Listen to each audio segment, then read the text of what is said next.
A statistic produced by Sports Illustrated in 2019 cited that 60% of NBA players go broke within 5 years of retiring from the league. And here we have Sebastian Telfair being a part of that statistic. Who knows if it's not higher than 60% now.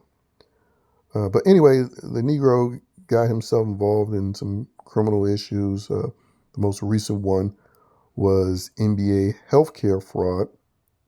And now he's back in prison, which he will be serving 6 months. Just 6 months. And apparently rubbing elbows with P. Diddy, who I'm sure are going to have a grandiose celebration when he gets released, because as we know, Negroes like celebrating criminals, especially when they're famous rapper criminals when they get released from prison. Well, Sebastian Telfair is obviously trying to get in that whole sector, which is the community in general, where he's produced a reality show highlighting his struggles. He's back living in the projects that he was able to get himself out of, courtesy of the NBA, due to poor decision making. And when you listen to his interviews, you can tell he's learned nothing, because he takes little to no responsibility for his own actions. But anyway, you should know, outside of celebrating criminals, another significant aspect of the community, the culture, is the struggle. Oh, Negroes love the struggle, which is why they love coming up with these fairy tales about racism in contemporary America, these fairy tales about racism in the past in America, and the fairy tales about slavery in the past. And the reason why I say fairy tales, because they never actually ever tell the truth about these situations. Most notably, they love to leave out the Africans who owned slaves and traded them, the Arabs who owned slaves and traded them, the Negro American slave owners who owned slaves in America. And then, of course, the fact that there's more slavery today than there ever was before. But since it's the slavery that helps produce, iPhones that Negroes like to consume and other material items, of course, it goes ignored. So that's why I call things like that fairy tales, because, that's what it is, based on how they tell the story of those things. But anyway, another significant portion of the community, the culture, is the struggle, which is why they like to bring up racism and slavery. And in this instance, his struggle is about him being back in the projects. And I guess it's going to be a reality show that he's made before he went in, obviously, and it's probably going to run through the course of the 6 months that he'll be locked up. So when he gets out, the finale will be him getting released. And you know what? Based on the community and what the mainstream media loves to promote, he'll probably actually have some success with this.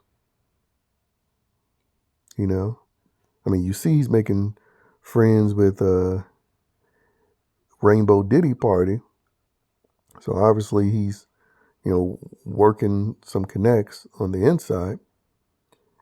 But yeah, this is just a further highlight of why all this black shit is just pathetic.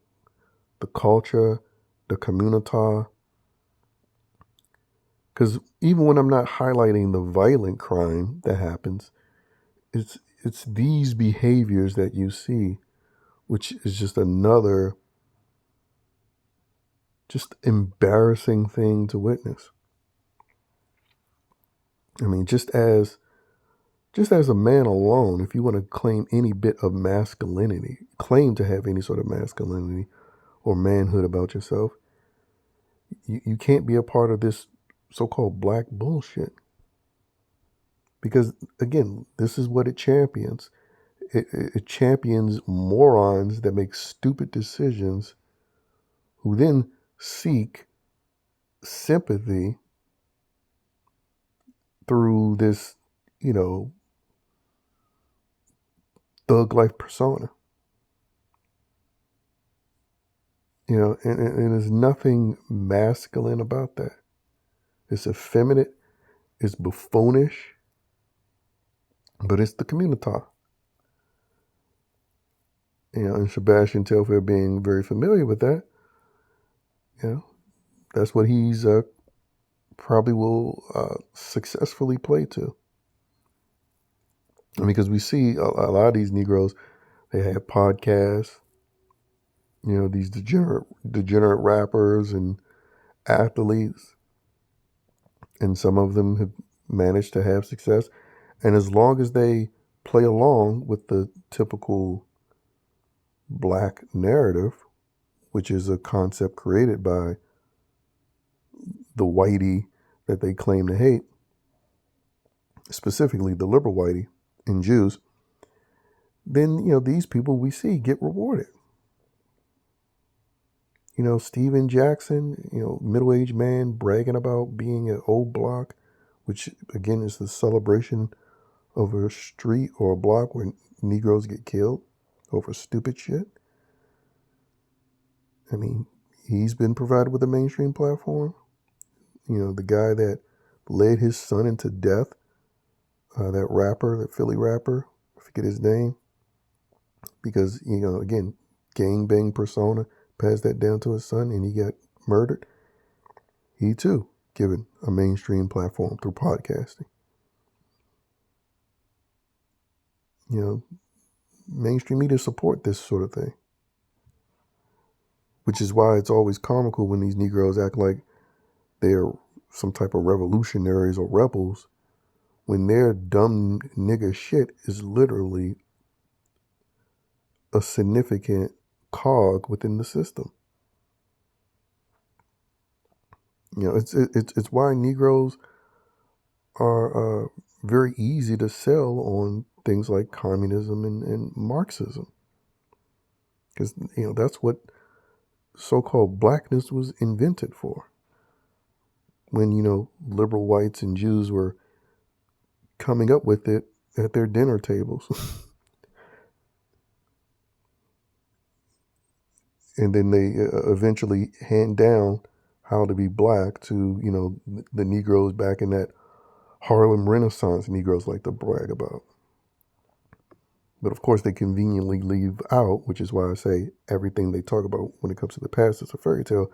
They conveniently leave out how all of those, you know, rich white women, you know, invested in that so-called imagery that we see from that early 1900s period. But anyway, we'll see how this plays out. More dumb nigga shit, I'm sure, as always.